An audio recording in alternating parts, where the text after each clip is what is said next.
Okay. Happy International Safe Abortions Day and welcome to our webinar titled Abortion and Intersectionality, Working Towards a More Inclusive Reproductive Justice. Nna ka lebitso ke Itumeleng Letshwala. I am the communication officer here at Soul City. And I'm happy to have everyone with us today as we commemorate this very important yet often controversial day.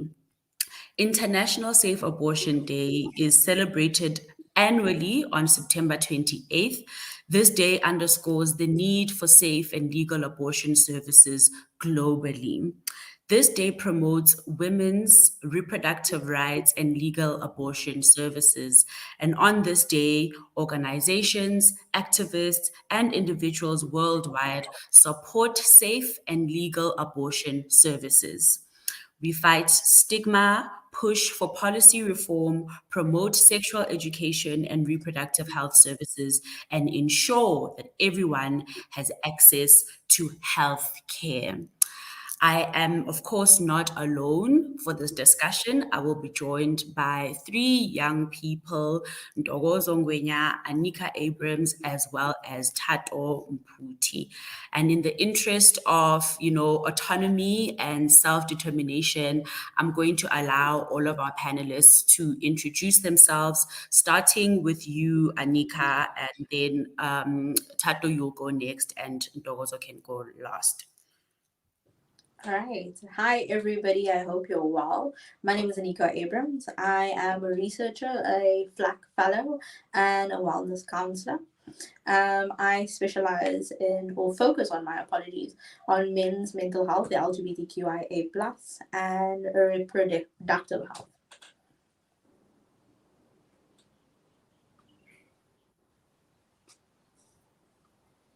Hi, Thank you, everybody. Anika. My name is.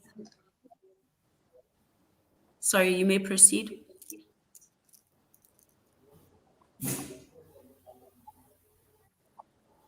Tato. Good afternoon, everyone. My name is Tato Mputi. Pronouns are she and her. Hi, can you guys hear me? Yes, I can hear you. Hello. Welcome. My name is Tato Mputi. Pronouns.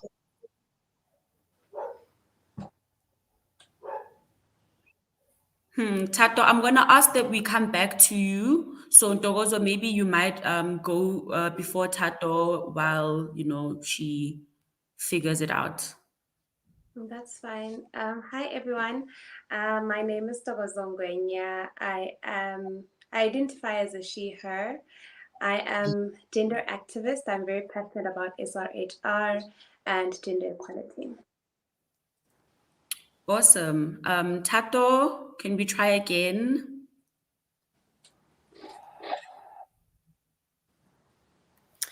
All right. Hi, everyone. My name is Tato Mputi. Pronouns she and her. And I'm a disability justice advocate and a sexual and reproductive health enthusiast. Thank you and welcome everyone. Thank you so much, for joining us and for sharing your time with us today. We don't take for granted that we get to engage with different young people from across the country about issues that are, pertinent to them and their lived experiences.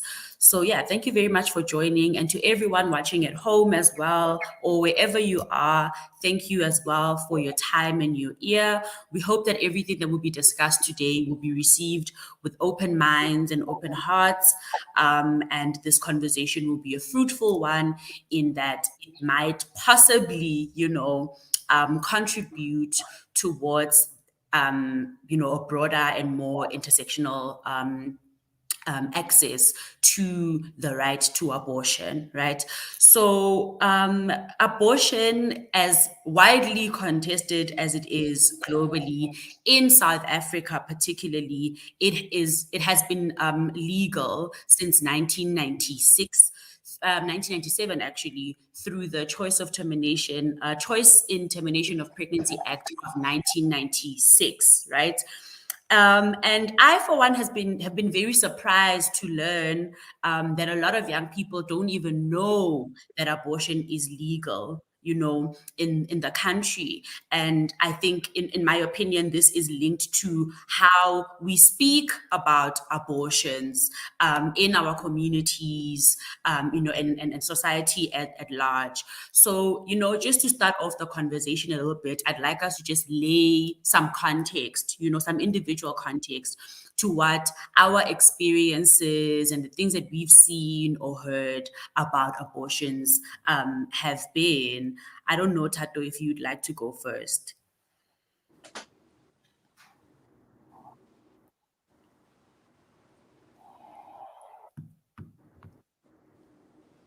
Tato? Okay, Ntokozo, you can go first, and then hopefully Tato can jump on. Okay, so my experience with abortion has been, can't say good, but I've been well exposed in terms of abortion and the access to abortion. But I've learned that in our communities, it's not so great because there's a lot of stigma that comes with abortion. There's a lot of mishap, especially when religion and morals come to play. It's a bit of a touchy topic. Yeah. So, we do have a very great abortion system here in South Africa. I've been well exposed to that and well versed, but with the stigma and the moral and rights issue, it becomes a bit of a problem. So that has been my experience. All right. Thank you for that. And, it is important to note that even though we have such a great, constitution, oftentimes it is, these morals and ideologies that tend to get in the way of people accessing their rights. And the right to abortion is one of those rights that are greatly affected by, religion and customs and social norms and so forth. Anika, what can you add on to that? When I think of abortion, I automatically think about how taboo the topic is. And if I have to go back to my experience of abortion, I don't remember one it being a conversation that was ever had in my household or the community I come from. It wasn't something people discuss. I think I only learned about the word abortion very late in high school, and it's only because it's something we had to talk about, not Yeah. because it was something that young women were educated on. And then getting familiar with the topic, I realized, and as my panelists so nicely said, that we have a really great constitution that supports the rights to it and the access to abortion. However, it is wonderful on paper, but the practicality thereof is extremely limiting.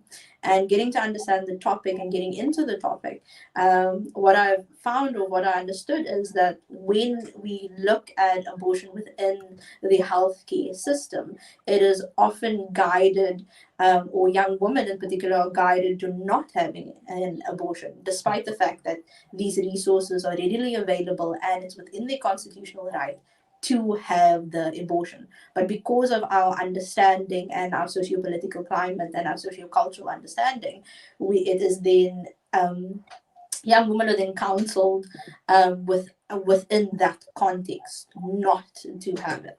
So yeah, that's kind of my add-on. Yeah, yeah.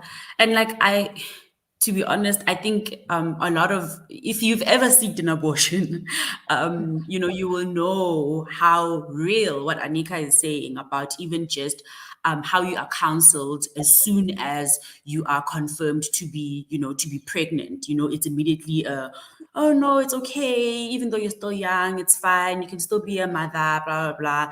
The option or the choice to terminate is never brought up, even though it is enshrined literally in our constitution. So it is a right that is actively avoided at all costs.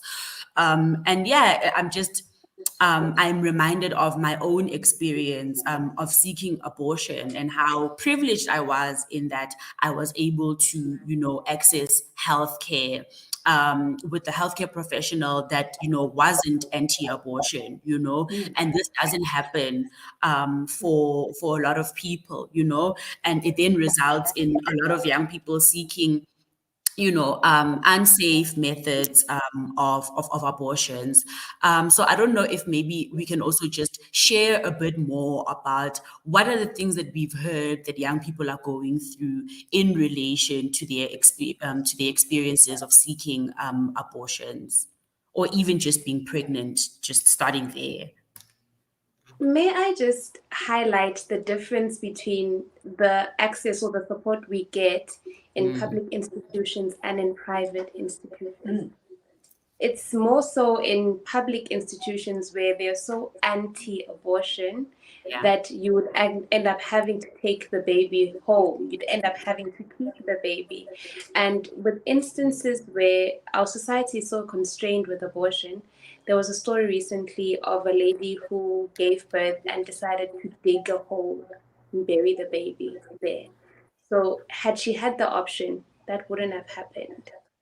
So it's just a whole variety of things that go into it, because women get pregnant, yes. It's only when you speak about how maybe someone you know has had an abortion that someone would say, oh, I actually did it too. But how do we then facilitate good and healthy conversations about abortion, not disregarding traditional institutions, religious institutions? How do we find a balance between all of us working together? Because these are real life situations. Yeah.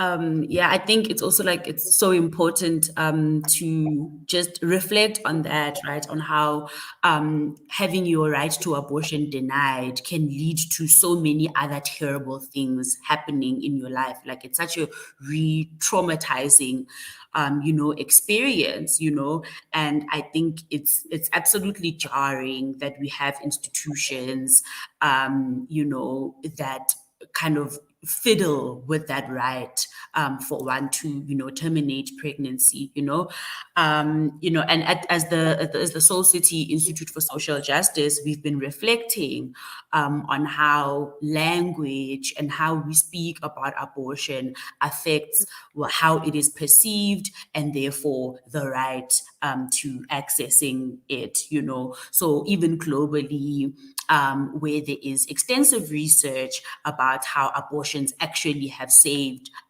women's lives, there's still things like the global gag rule that are being imposed, to create a barrier to the right to abortion, right? So it is like wildly contested.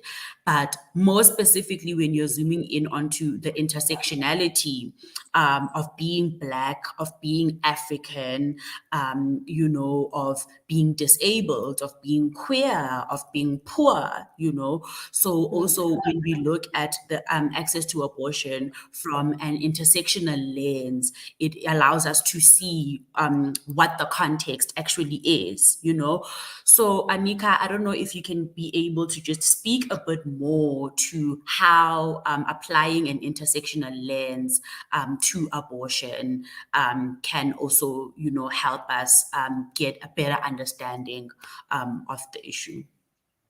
Yes, no problem. Intersectionality is such an interesting concept in and of itself, and how we navigate the different areas of disadvantage or disadvantagement and power that one body can experience, right? Yeah. And my panelists so nicely talked about the public and private sector, and that conversation in itself is where we can look at intersectionality. So if we look at the public sector, we talk about the classism that exists in the space where it might not. Oh, let me rephrase. In the private sector, my apologies. Anti-abortion may not be on the forefront of the discussion as it is in public sectors, because one, you're paying for the service, and you might have the resources to pursue legal action against your health profession, which Yeah. makes it a little bit tricky, right, for health providers within the private sector to enforce, and I use that word for the specific context in which we are in, enforce their personal views and biases onto their patient. Where in the public sector, it's a whole different story, right? And the intersectionality that exists in this context is a large majority of the individuals who use public healthcare services, one, can't afford the private sector because healthcare is extremely expensive, even though our Mm. constitution says that it shouldn't be, just like Yeah. our abortion rights, right? It's expensive, right? And so within this context, there's also a way in which healthcare providers, and not all healthcare providers, so let me not generalize, but healthcare providers approach the patients Mm. with the understanding that one, you can't afford it, right? So we talk about class, and then we talk about things like race, or we talk about gender, or we talk about ableism in this conversation, which throws the individual in a whole different space, right? Because now they need to learn to navigate the system that one is not made for them, and two, some of the healthcare professionals aren't always knowledgeable in terms of the struggles that they may be going through. So, for example, if we talk about a queer individual Mm. who wants to get an abortion, right? The Yeah. healthcare professional may not be appropriately knowledgeable on how to handle this particular situation and how this particular situation came about in the first place. Because now we're talking about a body that is queer, that's already outside of the binary, Mm. which then becomes problematic, right, to the healthcare professional, because it's not something that is often talked about. So it's not a system that is built for individuals that are, I want to say different, but I feel like different is a bad English word. That are marginalized. Yes, marginalized. Like that is better. But even marginalization is a problematic English word to look at. So I'm gonna say, for lack of a better word, individuals who don't fit the system, right? And so this is Yeah. how cool intersectionality is, where it says, Mm. hang on, let me pinpoint all the forms of disadvantage and power that an individual can experience within this one system that is not made for them. I Yeah. hope that answers your question. Yeah, yeah. I think it really, really does. You were able to just break down intersectionality into bite sizes that we are all able to, digest. And you made it. Intersectionality is cool. Yeah, but before we proceed, I'm going to allow Tato to just jump onto the conversation. Firstly, hi Tato and welcome. You were still introducing yourself, to us and everyone watching. So I'm going to give you an opportunity to do that, and then we'll proceed with the conversation. All right. I apologize. I'm struggling with connectivity because there's load shedding on my end. So as I had previously tried to introduce myself, my name is Tatom Puti, pronouns she and her, and I am the founder of Enabled Enlightenment. We are a disability justice organization. And I also, in my personal capacity, am a sexual and reproductive health right enthusiast, right? So I just wanted to respond to the question around how does an intersectional lens help us understand complexities around accessing reproductive rights or services. It is important. So for me, when I look at intersectionality, I look at intersectionality being an equivalent to equity, right? Because when we look at equity, we are looking at understanding that not everyone is starting on an equal footing. So when we are designing or putting together our services, if when we're looking at health services, we also need to have that kind of outlook to say we need to understand that the person coming to access this service is not the same. They're not the same. Therefore, we need to cater for their different needs according to to what they need, right? So intersectionality looks at there is a Tato with a disability who lives in Senton.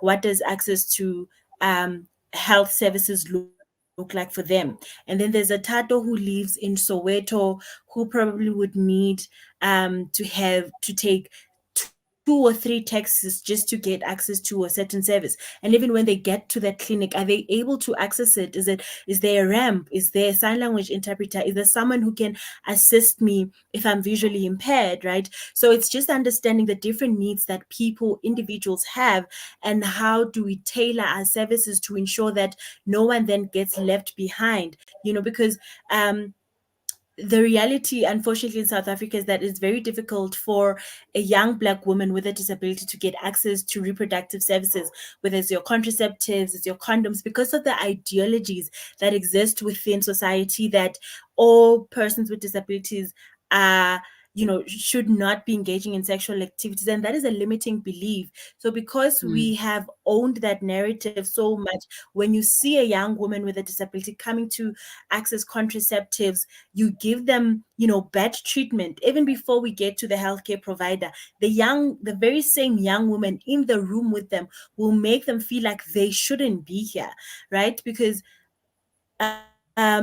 as a young woman with what are you doing having sex, right? Forgetting that these are like your fundamental human rights, getting access to these services. So what more when you are a young person with a disability, and now you find yourself with an unexpected pregnancy, right? The healthcare system will look at you as you're promiscuous, you are this, you are that, but yet they fail to acknowledge that the health system was not designed in a way that you, as a person with limitations, can be able to access the different services that are your fundamental human rights. Yeah, absolutely. I really like how you draw a direct link between intersectionality and equity, because they really are the same lens and they hope to like achieve, the same thing. And like also this under I think ka Sesotho we say malapa ha lekane, which means homes are not the same, basically. English just like waters it down, and just takes away the nuances of it. But basically, that is what equity and intersectionality speak to: the idea that we are all different, we all have different needs, our starting points are different, and therefore how we go about the world and what we need in order to thrive is different, and all these experiences are valid. There is no model way of being a person, So yeah, thank you very much, Tato, firstly for joining us, and yeah, also helping us understand intersectionality, a bit more. I'm going to take a moment to just look at our comments section, just to make sure that everyone else who's joining us is part of the conversation. I see M.A. Aminet who's saying, I adore how Anika mentioned how that it is not a topic that young women were educated on. Absolutely. Balesa Faith Mokwa says, I think of being pregnant and automatically getting congratulated by the nurse, right? Or even in general, every time you see, even if I were to say it to my friend that I'm pregnant, one's first response is to congratulate or to rejoice, because automatically, as people of certain bodies, of feminine bodies, or people who have vaginas and uteruses, we are automatically assumed to want to be mothers, So there is a lot of social norms and culture and religions and these other different ideologies and institutions that we really need to push back against, and it's not an easy task, because I think especially in the South African context, I would say that our policies have gone to great lengths to accommodate, everyone, especially on an intersectional level. When you look at our constitution and how we were saying earlier that it is so progressive, and it provides everyone, every human being, access to healthcare and to all their fundamental rights. But in terms of the implementation and our lived experiences on the ground, there's so much contrast, and all of it, of course, is linked to the different systems, the sociological, behaviors and understandings of the people on the ground. And I really would like to know, maybe Ndogozo, with you, how do you think, as a feminist movement, we can tackle the issues, on the ground? Like, we can tackle things like stigma, and religion, and like certain beliefs, that we have been taught to normalize, but that are harmful towards us. Where can we start? Oh, sorry about that. So remember when we first started the conversation, you mentioned language. That's where we can start, because language forms all types of communication that we could possibly have. Yeah. So the way that we approach different institutions or different people surrounding the conversation would start with the language that we use. So I think in terms of relatability, we could go to young people from a young people lens. From an old people perspective, we could go to them like that. So in order for us to change the narrative, we have to start the conversation.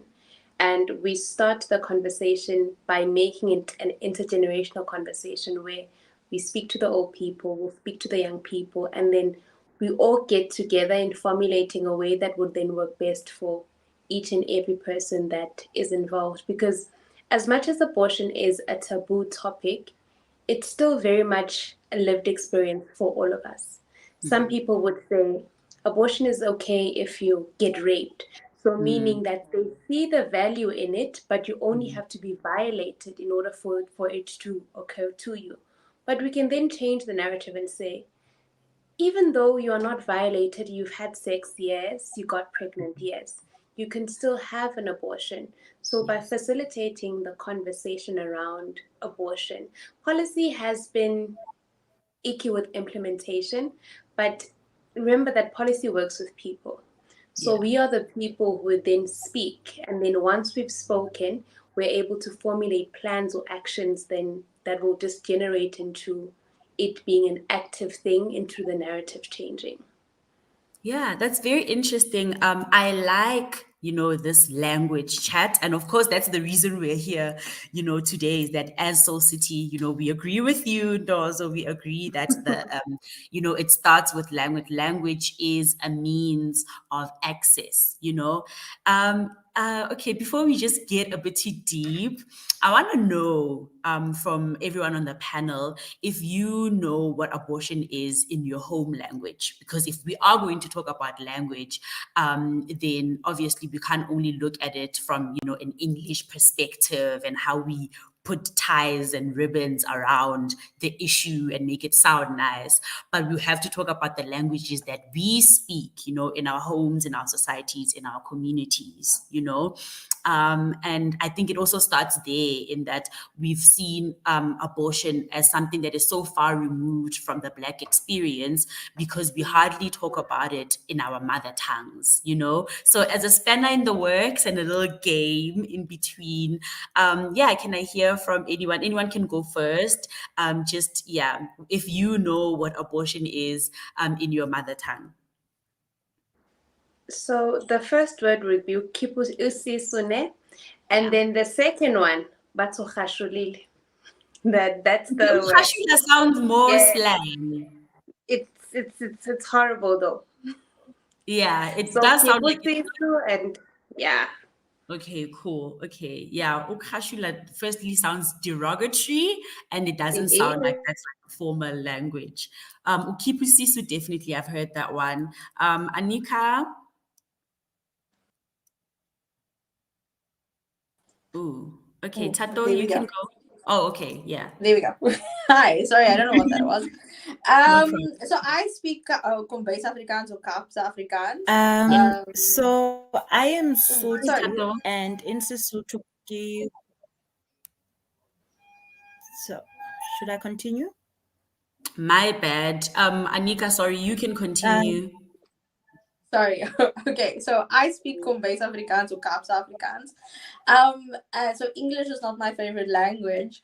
Mm, But as far as I know, I don't think, or I can't remember, if there is actually a word for abortion in Kaapse Afrikaans. Um, like I said earlier, it's not something we talk about. It's mm, a completely silent conversation. Like the announcement of pregnancy won't even be made yeah. if somebody's going to abort it. So I don't know if we actually have a word for it, because I it's challenge you so to hard. find out. Definitely, I think I'm going to, because I'm going to have a language word for it. Yeah, yeah, yeah. Okay, awesome. But it's also interesting to point that the secrecy around it, right, and how hush hush it is, means that we don't talk about it. There's no word for it. It is, the Voldemort that we don't, mention. Exactly. Yeah, yeah. Exactly.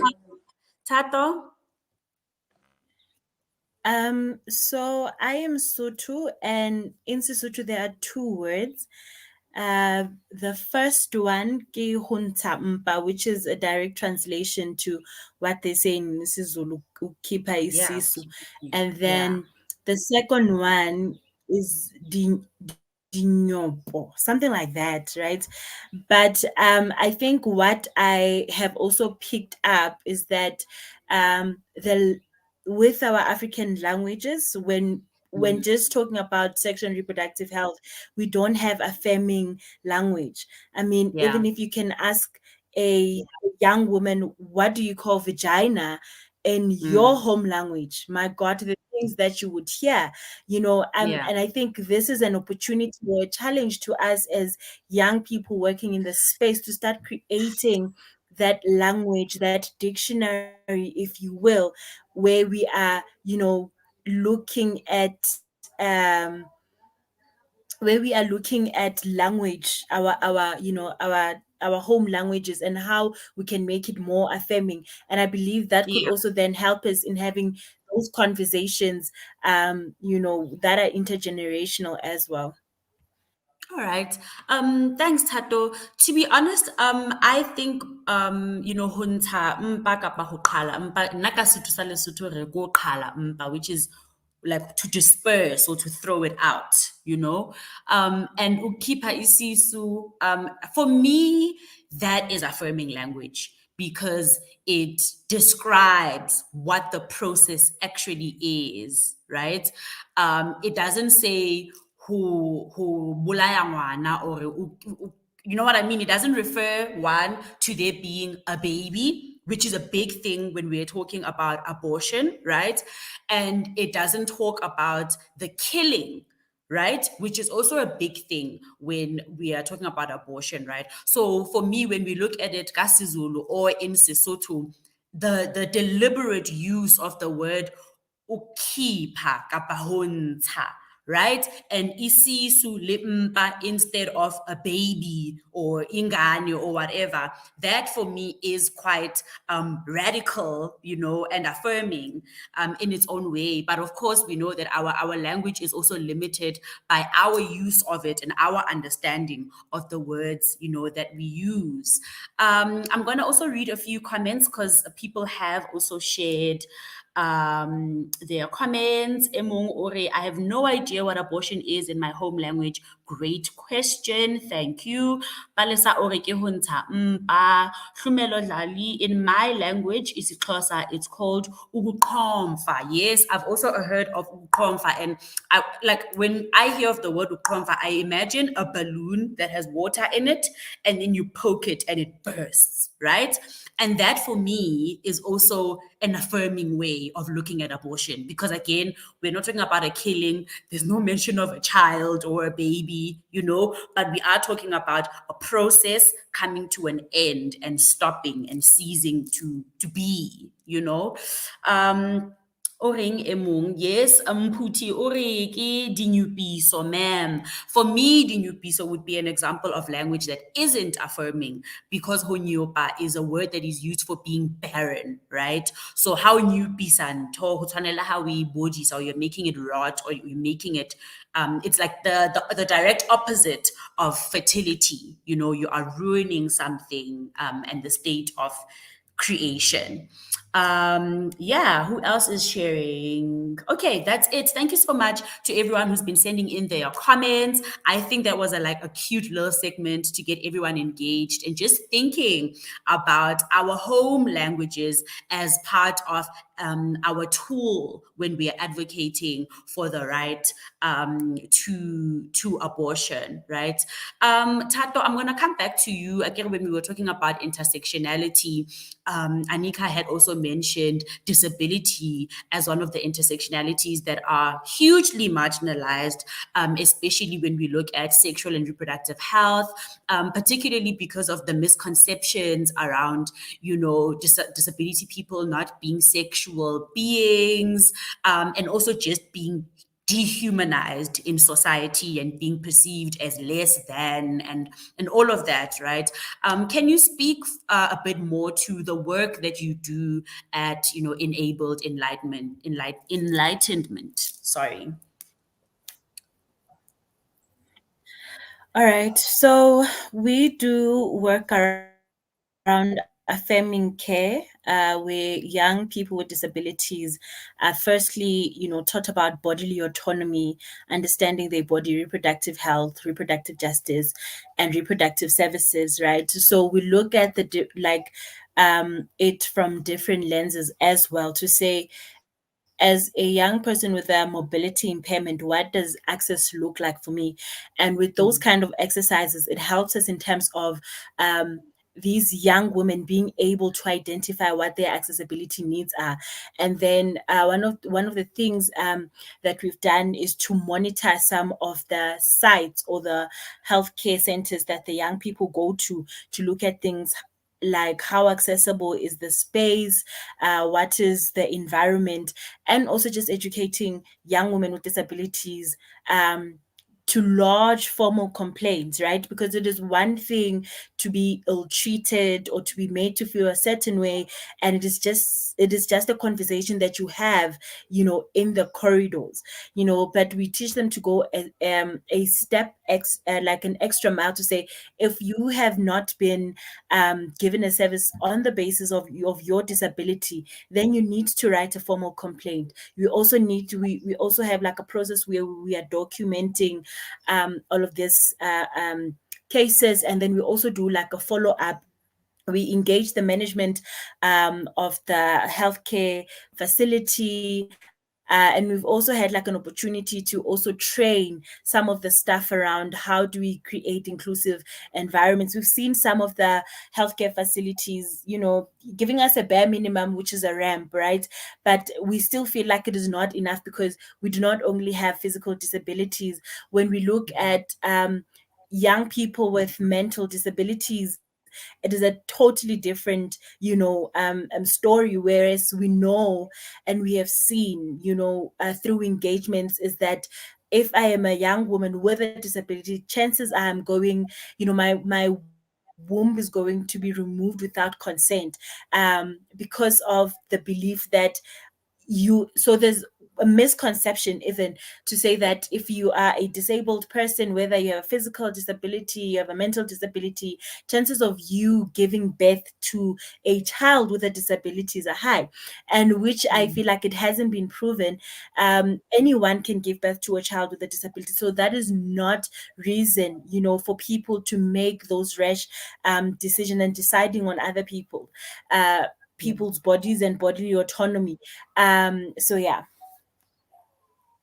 Wow. Thank you so much for sharing, Tato. I think the work that you do is incredibly, important, especially given the ableist society, that we live in, and that often, people with disabilities, because also they're having to like depend on their relatives. There's so many layers in which their rights, get violated, and a lot of it goes undocumented, So having that documented and having formal, complaints being lodged about the violation of the rights of people with disabilities is really, really, really important.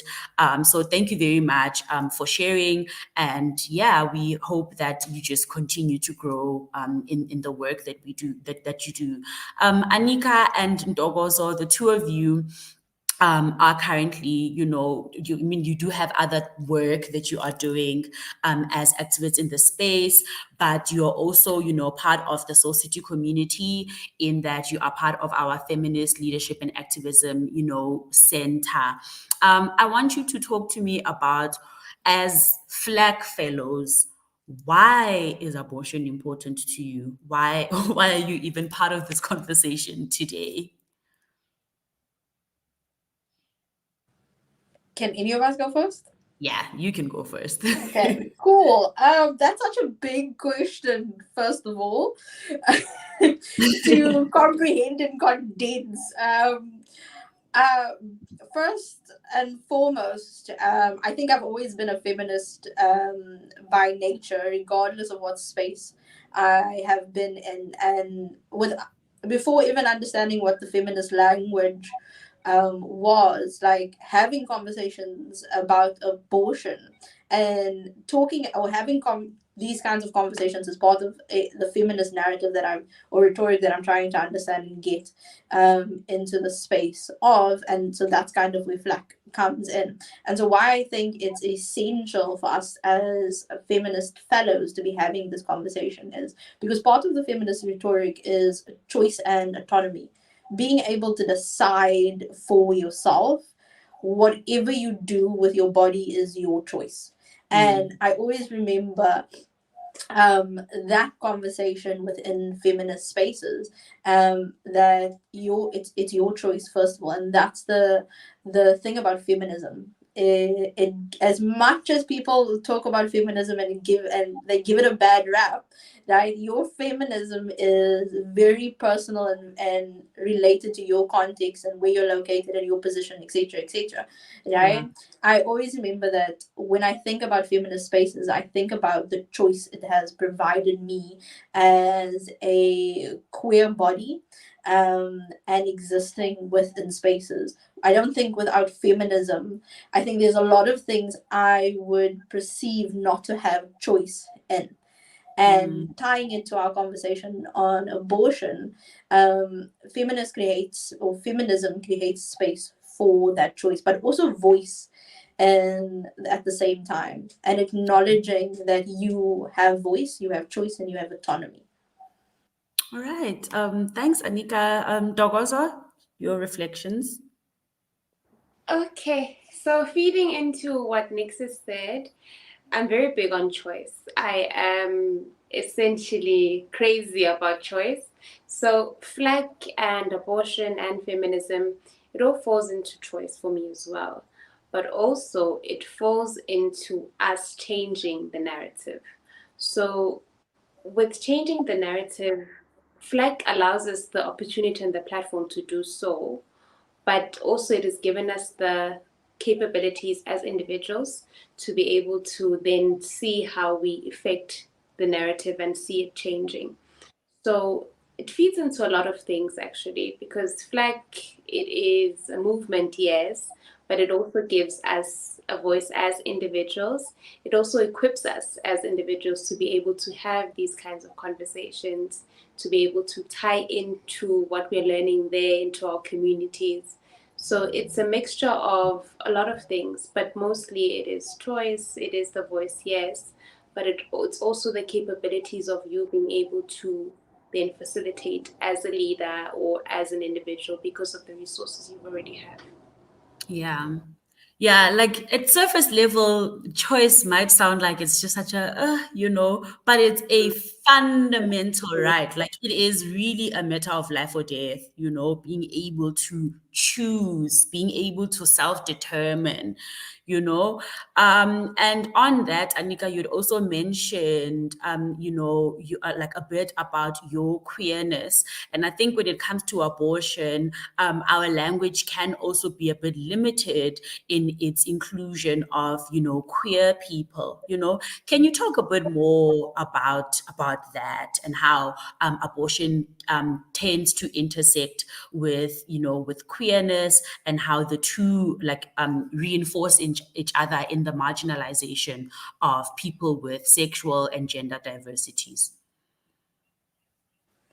Sure, I can, but I'll talk from my perspective because one, I can't talk from a position of authority. I don't occupy every understanding or reality of queerness, let alone the rest of the LGBTQIA plus community. But when I think about the two, I think in terms of one, the healthcare system isn't necessarily a system that caters to queerness or to queer bodies, right? So how as a queer individual am I going to explain to a healthcare provider what I experienced or what I go through when the system is not built for me? And so I think that's kind of where intersectionality comes in, where when we have healthcare providers who are more knowledgeable and better informed in the positionalities that queer individuals or gender non-conforming individuals occupy, I think it makes it easier for them to gain access. And I say that with a grain of salt, given that our healthcare system is the way it is, right?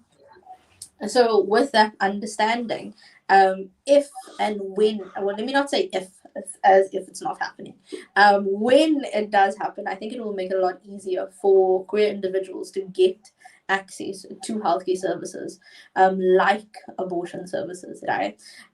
So to my understanding, the healthcare system, let alone the mental health care system, isn't properly equipped to handle. I don't know if handles the right English word. And I'm struggling here with the English because English and I are not best friends. Um, but rather that the healthcare system is better equipped to handle some of the issues that queer bodies experience. And I hope that answers what you're asking. Yeah. I mean, you didn't have to get into any like specific experiences, but it is great to have like a bit of an understanding of how living in a heteronormative society, affects the right to accessing healthcare, and just even how we talk about abortion as a women's right, can also be something, a way in which our language isn't inclusive, of queer people, right? Because we know that And maybe I can trans make an men example. can trans men can fall pregnant, people who are gender Yes. non-conforming can fall pregnant. And you're right, when you present as a gender non-conforming person or as a trans man, and you present as pregnant at a clinic, there's also another conversation that can like further marginalize you and expose you to harm, right? Because now you're Yes. dealing with a healthcare professional who doesn't know or understand your context. Definitely. Something to add onto that? Yeah, no, I just wanted to add on, and you spoke about trans men, and when, so for example, if they don't transition in terms of having the surgery, right, and they fall pregnant, it I'm not quite sure if healthcare providers know how to handle that situation. But if we take it to a simpler um example, right? And I say that because the complexities thereof, because the understanding or the biological understanding is that men can't get pregnant, so how is this even possible, right? What do Yeah. we do in this context? But if Yeah. we say that a queer body that doesn't identify with femininity or doesn't identify with womanhood and just identifies as they are, falls pregnant, right, and goes for a an abortion, and the counseling is presented in a way that, first of all, you're a woman, and Mm, motherhood is in your genetics, and it's part of how you should want to identify, or you should want this in the first place. It can be yeah, extremely traumatic for the queer body, because not only are you telling this person who they should be, right, but you're invalidating their identity and their existence, because you're saying here that you present woman, you look woman, you've got the ovaries, you've got the uterus, so you must want this in the first place. And I think the same thing can be said for heterosexual women, right, that motherhood is supposed to be part of your DNA, it's supposed to be part experience. of your womanhood, right, but it's also a very forceful thing. Well, I think, in my opinion, it's a very forceful thing to do to a body, to have a baby or a child, or however you would like to phrase it, that you didn't want to be here in the first place. It's a Yeah. lot to take on. It's trauma to the body and the mind in and of itself. Yeah, absolutely. The right to abortion, I think the way that you've reflected shows how the right to abortion intersects with so many other rights. You know, it Mm, doesn't just stand on its own in its own little corner for, people who are bad and want to, kill babies. mm, It intersects with so many other rights, like, the right to just accessing healthcare, the right to self-determine, and, be the person that you are, outside of, patriarchal norms and expectations, right? And at the Soul City Institute, we believe that an intersectional approach to abortion access will ensure that no one is left behind, in accessing gender equality and equity, right? Because abortion is not only relevant in the heteronormative dynamics alone, and so if we see it as such, then it becomes, an even more exacerbated, struggle for people who are intersex or trans or just outside of the gender binary, right? So in every aspect of our society, it's important that we are aware of how overlapping identities reinforce, oppression, right? mm. So just before we wrap up our conversation, I'm gonna ask that you each maybe reflect on everything that we've shared today, and just beyond International Safe Abortions Day. Where to from here? Tato, you can go first. Um, so I believe that we still have quite a lot of work to do when it comes to abortion, justice, intersectionality, and inclusion, right? So also how we also use language. I'm listening to Anika and saying fall pregnant, and for me, I find that to be also part of a problematic way in which we use language. And I understand that language, I mean, English is not like your favorite language, but when we look at what it means for women to fall pregnant historically, right, it speaks to heteronormative ways of always trying to demean or to minimize women's experiences, or and I think also another thing that we can get into when we're talking about issues such as abortion is that we get used or accustomed to using phrases such as birthing bodies, right? Because when you say people like birthing people, or birthing people, for instance, um, it does not fall within any boxes, because we are aware that a birthing person can be a transgender man, a birthing Mm. a person can be a gender non-conforming person, so how we make use of language, and I had really hoped that we can also get to speak about the overruling of Roe versus Wade, and how that then affects the work that we are trying to do around abortion justice and accessibility, right? Yeah. We saw the overruling happening, and abortion, became illegal in a lot of US states. What does that mean for us as South Africa, right? I think this is an eye opener to say, if we are not working together, or we are not collaborating as different institutions, as different activists, the anti-gender movement is going to catch up with us, right? Because they are not resting, which is why we find ourselves with things such as, the overruling. And we are also seeing that a lot of funds are being pulled out or are being channeled into something else, because remember, a lot of the money that came for reproductive health or reproductive education came from the US. So what does that mean for our young people in South Africa, in the South African context? So these are some of the conversations that we need to be thinking about, and these are some of the ideologies that we need to be thinking about, to say, as feminists, how are we organizing ourselves? How are we having these conversations? And how is it that abortion has been legalized since 1996, 1997, and yet we are still losing so many young people to backstreet abortions? Because if I go to Shawela Clinic, I'll be passed on to say, go to Zola Clinic. And by the time that I actually were to get any form of assistance at a primary healthcare facility, I'm already over 20 weeks. How are we holding government accountable? So I do hope that in the work that we do, we are intentional about being intersectional feminists or activists, and ensure that no one gets left behind when we're looking at reproductive justice.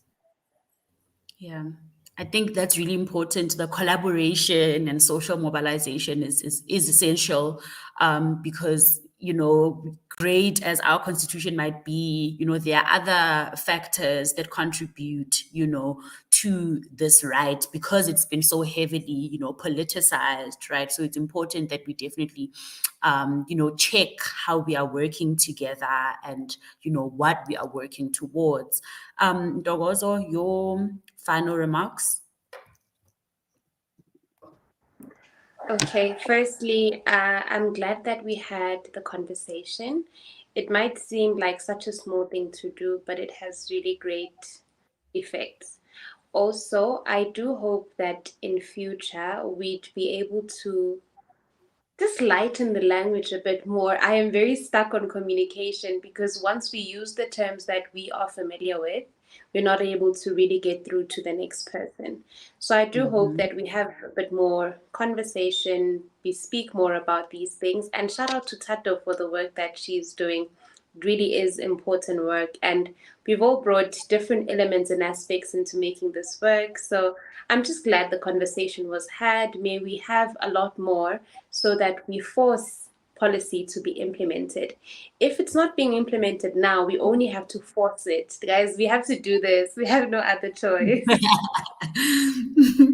All right, thanks, Ntokozo. Anika? All right, then let me just end off and shout out to my panelists. This was so cool. First of all, you Yeah. guys are doing really cool work. I think my takeaways here is, and just kind of go back to the question you were previously asking. I always look at the personal is political in anything I do. So if we're going to have this conversation, if we're going to force policymakers to change, the one thing we can start in our spaces is to have the conversations within our spaces, whether it is with our parents, our kids, our brothers, sisters, friends. Bring the conversation to them, so that eventually, when we get to a space where we can force policy makers to make the change, everybody is on board, everybody understands the language, everybody's part of the conversation, and nobody's left behind. Yeah. Thank you so much to all of the wonderful panelists. Each and every one of you brought such valuable insights to the conversation. And I hope that everyone who was watching, learned something today, or at least had something, to take away. And we don't take for granted the time that you've taken away from everything else that you could be doing, just so that we can have, this conversation, which is very, very important. I'm going to close off with a comment here from Hlumela, who says, there's still so much stigma around queer community where I come from. And you would find out that if they get pregnant, they keep the babies even if they don't want to, due to being discriminated and a lack of access and information to SRHR. It's sad. Sad indeed, but we hope that through our different advocacy and campaigning efforts, we will finally realize, the right to gender expression and sexuality, and also the broader spectrum of sexual and reproductive health rights for all, because I'm going to need you all to unmute. My body is my... choice. Yeah? My body is my mine. choice. My body is mine. Period. Period. Yeah, my body is my choice. And as the Soul City Institute for Social Justice, we find that it is crucial to adopt non-stigmatizing language when discussing abortion access, to create an open and affirming dialogue that considers the diverse experiences and choices of individuals. Non-stigmatizing language helps to remove the societal shame and judgment often associated with the decision to terminate a pregnancy, enabling individuals to feel empowered and supported, which is all that we deserve. Thank you all so much for joining us. And I hope that it has been an enlightening conversation for all, and I hope that you will stay tuned to all of the work that the Soul City Institute does, and you will support us and continue to walk this journey with us. Aluta continua. Thank you. Bye. Bye.